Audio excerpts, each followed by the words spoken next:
America over యాక్షనే అమెరికాకి శాపం కాబోతుందా? డాలర్లలో వ్యవహారం అన్నటువంటిది ఇంతకుముందు ప్రతి దేశము నడిపేది. అది అమెరికాకి ఫెచ్చింగ్ అయింది. డాలర్ అహం పెంచింది వాళ్ళకి. వాళ్ళ రూపాయల్లో ప్రపంచమంతా కొనుగోళ్ళు అమ్మకాలు చేసుకోవడం.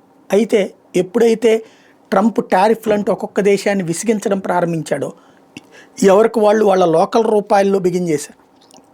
అట్లాగే తమ దగ్గర ఆస్తిలాగా దాచుకునే డాలర్లని పక్కన పెట్టేసి బంగారం లాంటి నిల్వల మీద దృష్టి సారిస్తున్నారు. భారతదేశం కూడా ఇప్పుడు డాలర్లని రిజర్వ్స్గా పెట్టుకోవడం మానేసి బంగారాన్ని రిజర్వులుగా పెట్టుకోవడం ప్రారంభిస్తోంది. ఇది ఆల్రెడీ బిగిన్ అయిపోయింది. ఫారెక్స్ స్ట్రాటజీనే మార్చేసింది. ఆర్బీఐ గోల్డ్ రిజర్వ్స్ని ఎక్కువ చేసుకుంటోంది.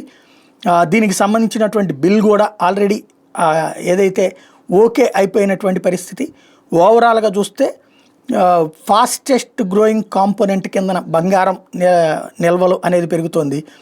Gold forex kitty 8.9% last year ఉంటే ఇయర్ 12.1% పెరిగింది. తద్వారా క్రమంగా బంగారం వైపుకి దృష్టి మళ్ళుతోంది. ఇదే జరిగితే డాలర్కి పెద్ద దెబ్బ.